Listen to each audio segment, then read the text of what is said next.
Hi and welcome to simracing. WRC 10 recently got released for both PC and consoles, which means that we can get stuck into it and find out what this full version is actually like to play. I've already watched many first impressions and review videos made by other YouTubers where most of them jump right into the career mode for some initial fun, driving the Ford Fiesta Rally 4, the Alpine A110 Berlinette and perhaps one of the current gen WRC cars. Now, I'm not going to do that. I haven't yet tried out the anniversary mode, the career mode, the livery editor and other such features because I'll leave those topics for my full review. What I will do though is start by quickly going over some of the non-driving aspects such as graphics, graphical optimization, peripherals, etc. The main focus however is going to be on my initial impressions of the cars and stages, how they look, sound and most importantly how they feel to drive. So again, keep in mind that this is not a full in-depth review but merely my initial thoughts. The review videos will be uploaded later this month, and yes, you heard me correctly, I said videos, as in more than one. Not that long ago I made a deep dive video about the WRC 10 demo, which is just under 45 minutes long. And that was only the demo where large chunks of the content weren't yet available. So to avoid a 2-hour long in-depth review video, I've decided to make a series out of it. This means that my review will be divided up into several episodes where I'll go into detail on several topics at once. For example, in one episode I will be discussing topics such as UI, peripherals and career mode, with the next episode focusing on graphics, graphical optimization and audio. This way the videos will be shorter but still very much in depth. With that out of the way, get yourself strapped in so we can begin exploring WRC 10.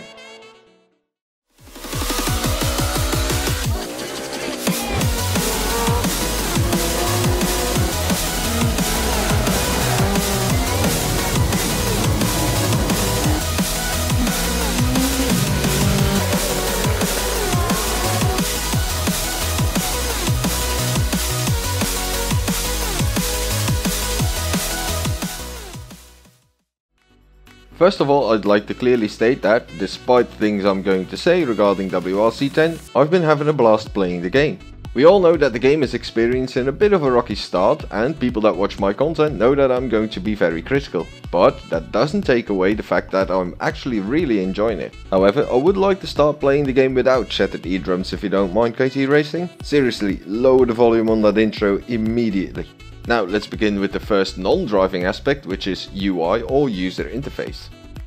Although there has been some criticism surrounding it, I think it's pretty decent overall. Once you have become familiar with it, it's easy to find your way around. The main problem however has to do with navigating the menus using a mouse on PC, as the UI was clearly developed for a controller. For example, you can't click the icons on the left side here, and scrolling through the car list using your mouse wheel doesn't work.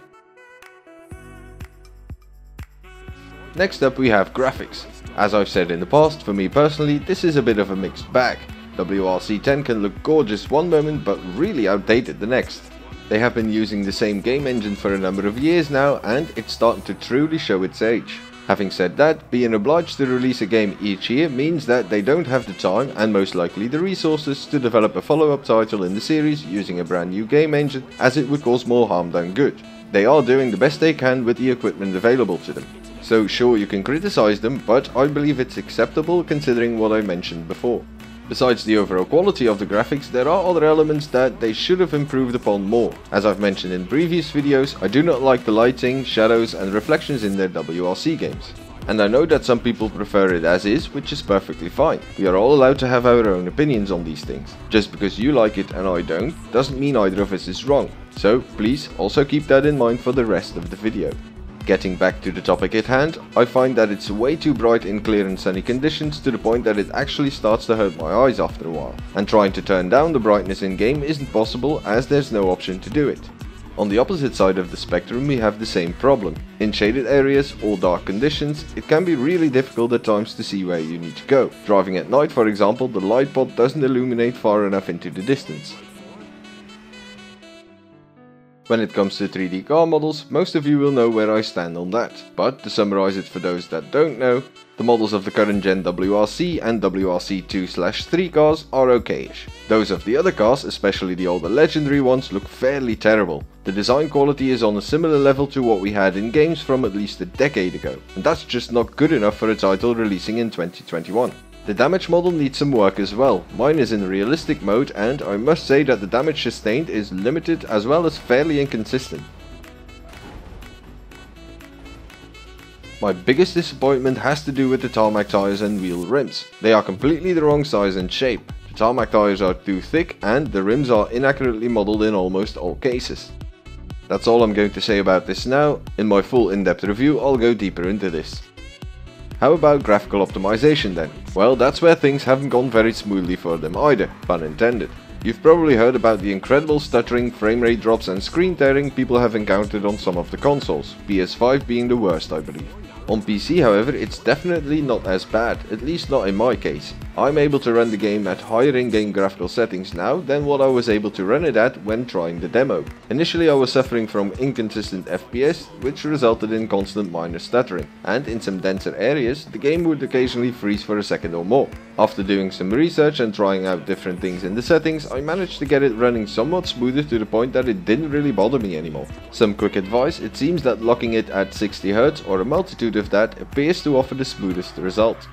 There's also the issue where parts of the environment are either in full focus or completely blurry. After finishing a stage, I love watching the replay from time to time, especially when I feel like I had an impressive run. However, I would not recommend doing this as the game looks at its worst here. Rather than explain what I mean, I think it's best to just show you.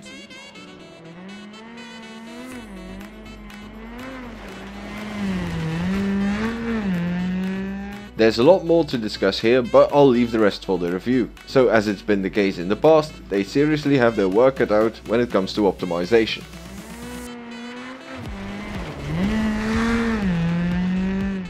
Next up we have stage layout / design. First thing you need to know is that these are fictitious stages with certain iconic sections of real ones put into them. Now some people prefer completely authentic stages and others don't.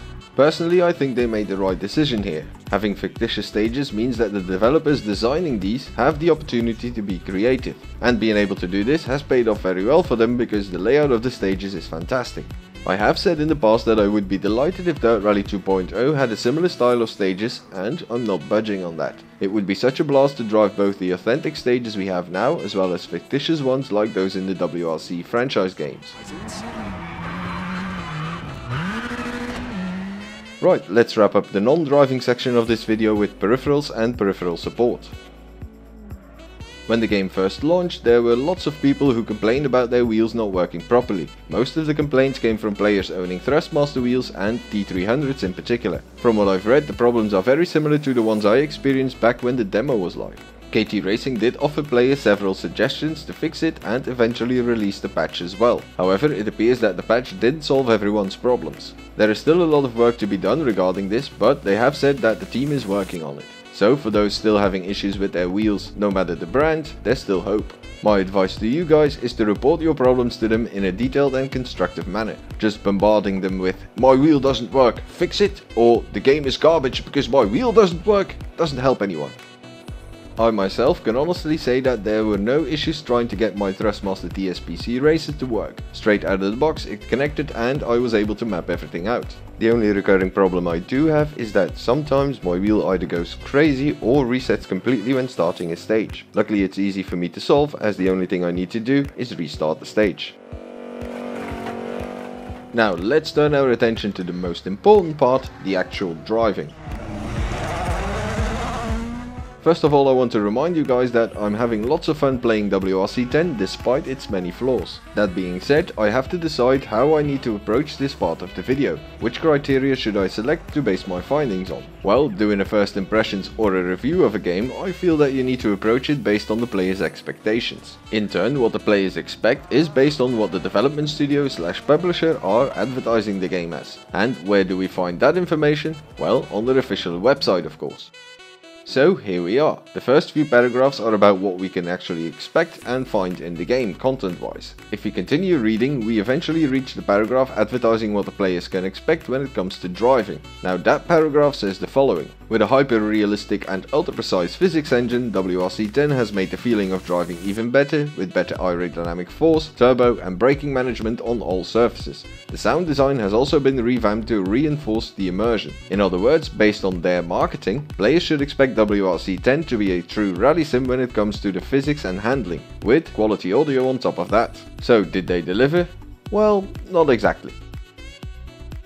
Let's start off with the sound quality. On August 31st, KT Racing and Nakon released a short video showing the process of recording the audio of the cars. It is quite impressive to see how they go about it, and looking at all the work they did, you would expect it to be pretty good. The Dirt Rally development team uses the same recording method, and we all know how marvelous the cars in that game sound. In addition to that, they are also using the Fmod tool to help implement the recordings in the game. For those unfamiliar with Fmod, it's the tool amateur modders use to update the engine and exhaust audio for Richard Burns Rally. And what they were able to accomplish is quite impressive to say the least. It doesn't always sound particularly good when the car comes towards you, but when it's driving away, my goodness, just listen to this.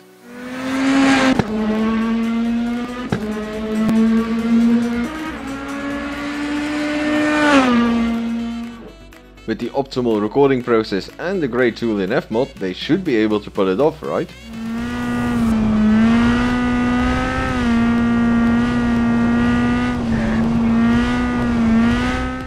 That didn't go very well at all, did it? I don't know what went wrong, but something somewhere clearly did. Just to give you an idea of how bad this is, I'll show you a few snippets from a video made by Redline Limit. He did an amazing job comparing the car audio of WRC 10 with that of the Rally 2.0. And it's not just the audio, but also other comparisons he made between both games. I'll put a link to his video in the description down below, so please do check it out, give him a like for a splendid effort, and perhaps subscribe.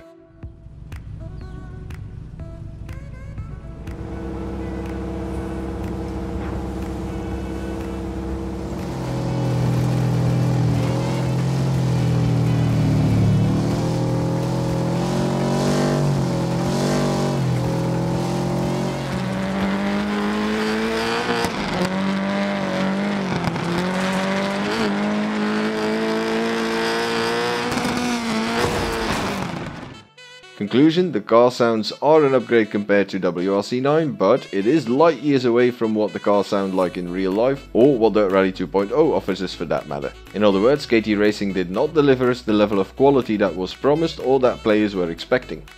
Now what about the driving experience itself? In order to discuss this topic, I need to split it up into two major parts: force feedback and physics/handling.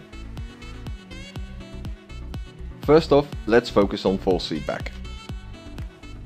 And just a heads up, while talking about this, I'll show you images of the in-game settings I use for my Thrustmaster TSPC racer. If you are using a similar wheel, or perhaps even a T300, and you're not happy with the way yours feels, you are welcome to try them out.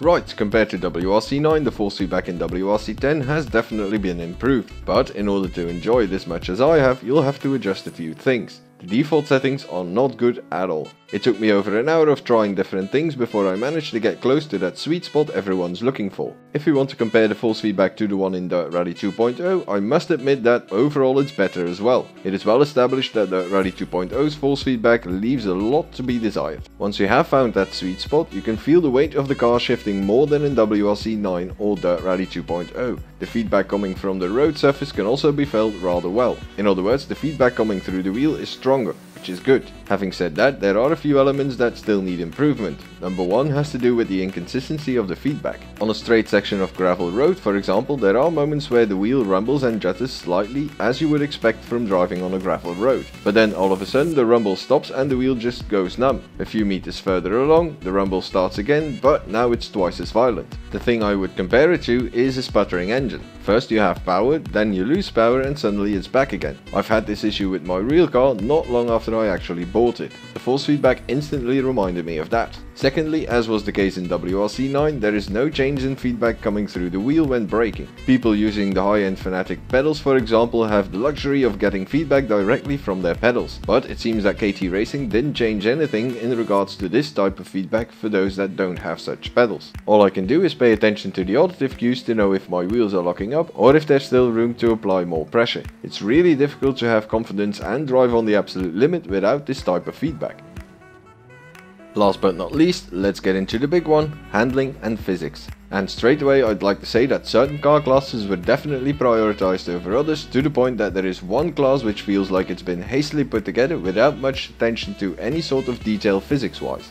Also be warned, this section will be rather in-depth and technical. It's impossible to discuss the physics in just a few sentences, but I'll try to explain it as clearly as possible. The topics we'll be looking into are the tyre model in correlation with surface physics and weather effects, the suspension of the cars, as well as some of their unique behavioral characteristics. Let's start off with the tyre model in correlation with the surface physics and the weather effects. First of all, the tyre model for each car always has to be developed around a specific type of surface and weather condition. For circuit racing games like ACC, they only really have to focus on one of those surface types, namely tarmac, in combination with dry or wet weather conditions. However, for a rally game you need to take several different types of surfaces into account, ranging from tarmac to gravel and snow. Tarmac, for example, is a single layered sealed surface, which means that there is only one layer you drive on, which has all the grip. Gravel, on the other hand, is a multi-layered loose surface where you have the loose gravel which sits on top of a hard layer. The underlying hard layer provides the tyre with most of its grip, but in order to reach it, the tyre needs to dig through the loose stuff, something which also applies to a snow and ice surface. The weather conditions make it even more difficult because there are so many as well, such as dry, wet and snow or ice, each affecting the surface types differently. Whilst rain leaves a layer of water behind on top of the tarmac, when gravel comes in contact with water it turns into mud, which is a completely different beast. Now, developing a tyre model for each car on each of the different surface types and for each of the weather conditions separately is a mammoth task. A task for which developers just don't have enough time and resources. The way studios solve such a problem is by focusing on one surface type in multiple weather conditions and then adjust it afterwards to work for the remaining surface types as well. Dirt Rally 2.0, for example, focused their attention on multi-layered loose surfaces, primarily gravel, to develop their tyre model. This resulted in a game which feels great to drive on that type of surface. This also allowed them to create stages which have that multi-layered gravel and snow surface, which in turn opened up the possibilities to add stage degradation. When driving a car on gravel in Dirt Rally 2.0, you can really feel the tyres digging into that loose layer. Also, being first on the road, you'll have less grip than when you are a bit further down the running order. The downside to their approach is that the developers had to tweak the tyre model to work on tarmac. And that, ladies and gentlemen, is the reason why the tarmac physics in Dirt Rally 2.0 can be described as gravel physics with the grip levels turned up. Turning our attention back to WRC 10, we see a similar approach, but with their focus for the development of the tyre model firmly fixed on tarmac. So let me be clear, WRC 10 feels really great to drive on dry tarmac, there's no denying that. However, when it's wet or there's snow and ice patches on the road, the tyres just have too much grip. When I'm driving on a soaking wet tarmac road, my cornering speed and braking points, for example, are almost exactly the same as in dry conditions, and that's just not possible, so adjustments are needed here.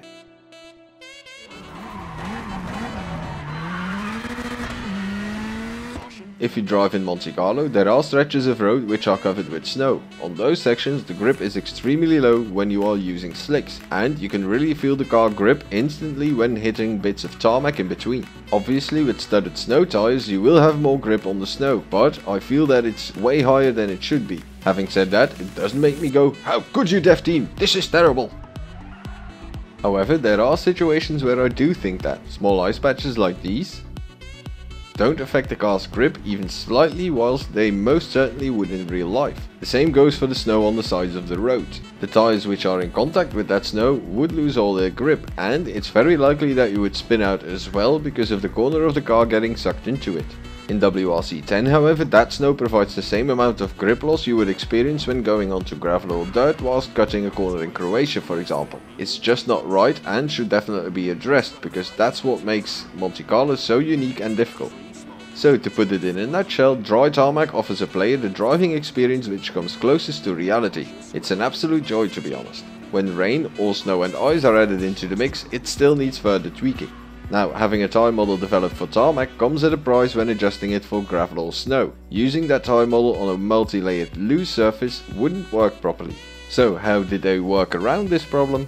Well, they redesigned the multi-layered surface and turned it into a single layered surface. The way we can feel and also see that in the game is very simple. That effect of the tyres digging through the loose top layer is not present in the game. What you end up with is a car that glides over the surface. This is also the reason why a stage degradation feature is absent. People, including myself, have described this as follows: it's as if you are steering a hovercraft. And that phrase brings me neatly to my next topic, suspension. In general, the suspension itself still soaks up too much of the forces, and not enough of those forces are being transferred to the corners of the body or chassis. This is where that hovercraft feel comes back into play. It becomes very obvious when driving over rough terrain, as you can see from this clip. Driving over such rough terrain should result in a serious impact on the underside of the car, but instead it just wobbles over it. Another result of this can be seen when you're driving on the gravel road itself. Normally the suspension has to deal with loose rocks and other bits of gravel on top of the solid layer. What this means is that the corners of the car should constantly be juttering up and down, even on the level roads. Whilst in Dirt Rally 2.0 you can see that happening,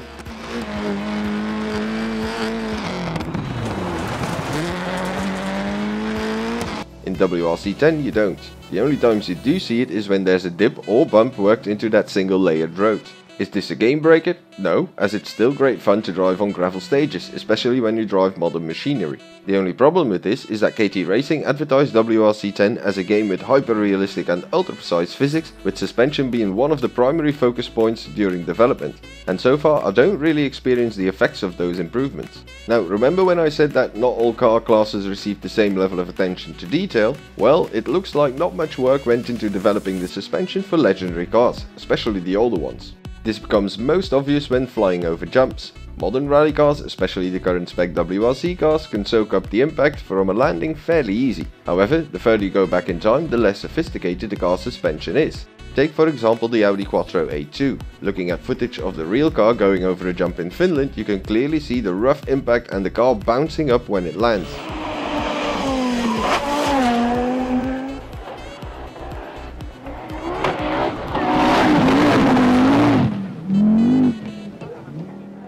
In WRC 10 the Audi Quattro just soaks up the impact, pretty similar to a modern WRC car.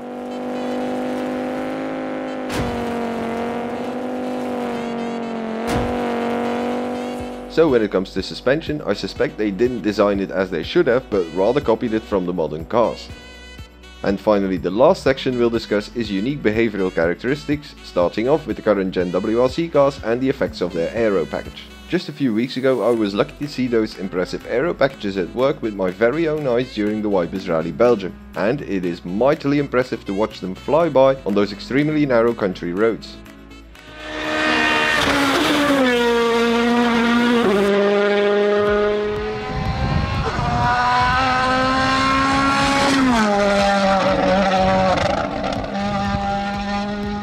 Now for WRC 10 they have made adjustments to the aerodynamics of the cars compared to WRC 9, and even though it has improved, they are still not entirely realistic. Having said that, we need to keep in mind that replicating aerodynamic forces is extremely difficult. If they lose traction in a corner, it takes too long in the game before they regain all that grip. In reality, when they corner at high speed and take cuts, they lose grip and start four-wheel drifting. However, once they are fully on the tarmac again and straightened up, which takes less than a second after having all four wheels back on the tarmac, these cars just instantly grip again. And when this happens, it looks really violent and it's quite astonishing to see it in action.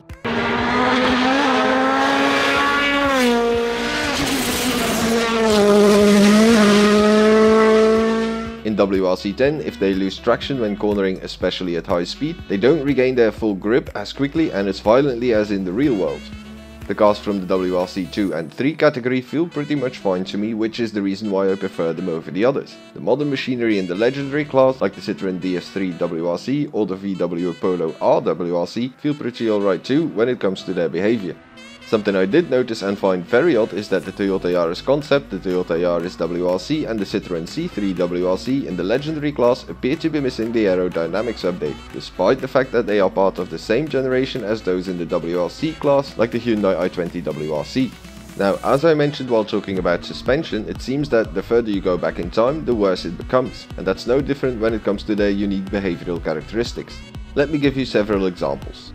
When it comes to four-wheel drive or all-wheel drive cars, there are the two Lancia Delta Group A's. In real life those cars are nose heavy, which means that they are prone to understeer and more difficult to turn in. On tarmac, Lancia even ran the cars with quite a bit of negative camber in order to counter the understeer, as you can see in the image. In WRC 10 there's no hint of that whatsoever, they are as nimble as can be.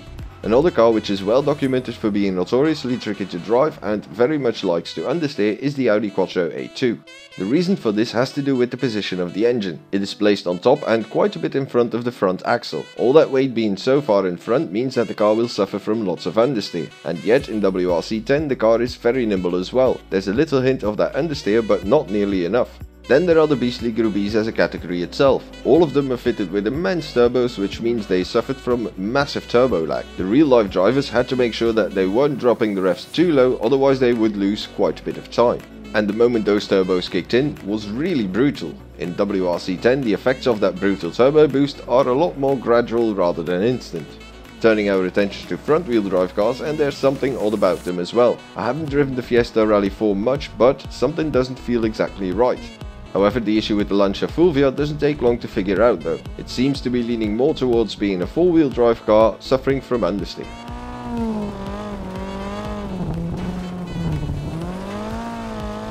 Where the developers truly dropped the ball is with rear-wheel drive cars. My goodness, is it bad. None of them behave even remotely like they would in real life. These cars should be able to go in a continuous controlled rear wheel slide on tarmac, but in WRC 10 it's just impossible to do it. I barely have to feather the throttle when cornering or cutting corners with any of them. And the worst of them all is the Alpine A110 Berlinette, which handles like a four-wheel drive car, despite the fact that this car is notorious for the rear end to step out of line because of where the engine sits in the car. It is placed behind the rear axle and having all that weight over the back should make it swing out easily. Rear-wheel drive cars are truly a disaster beyond belief in WRC 10 and I honestly don't know why they bothered putting them in. I would highly suggest staying away from them if you like authenticity. So there we have it, ladies and gentlemen, my first impressions of WRC 10. Now what should you take away from all this? Well, despite the many flaws it has on multiple fronts, there's definitely some fun to be had. However, for me personally that's only with certain parts of the content, mainly the modern cars and tarmac locations. I believe Jimmy Broadbent hit the nail on the head when describing the game. He said WRC 9 basically felt like WRC 8+, and that WRC 10 follows that same trend. In other words, WRC 10 can be best described as WRC 8++, despite all the work they did. The improvements they made are just not as significant as many would have liked, including myself. In addition to that, I think they took the wrong approach when it comes to their marketing in regards to the driving aspect of WRC 10. Did they succeed in delivering us the hyper-realistic and ultra-precise physics? No. Did they manage to deliver us the sound quality we expected? No. Advertising it like this set the bar to such a high level which is almost impossible to reach. Combine that with the outdated game engine, the poor graphical optimization and all the other issues, and this game didn't even have the slightest chance of coming close to reaching the insanely high goals they've set for themselves and the player. And this has resulted in numerous players being let down. My initial impressions might seem harsh to some of you, but based on how they advertised WRC 10, I think my findings are more than fair. Had KT Racing set more realistic goals for themselves and advertised the game accurately, this video might have been completely different. So let me wrap the video up with a question towards you guys. Would you like WRC 10 more or rate it higher if they advertised it as follows? WRC 10 is a fun simcade rally title with an accessible physics model for people who like the WRC and its history and want to experience what it's like to be part of it. Leave a comment down below with your answer or thoughts on this. So on that note, it's time to end the video. I hope you enjoyed it, and if that is indeed the case, feel free to leave a like. If you want to see more of our content in the future, consider subscribing and hitting that notification bell. It helps out the channel quite a lot. Thank you very much for watching, good luck and goodbye.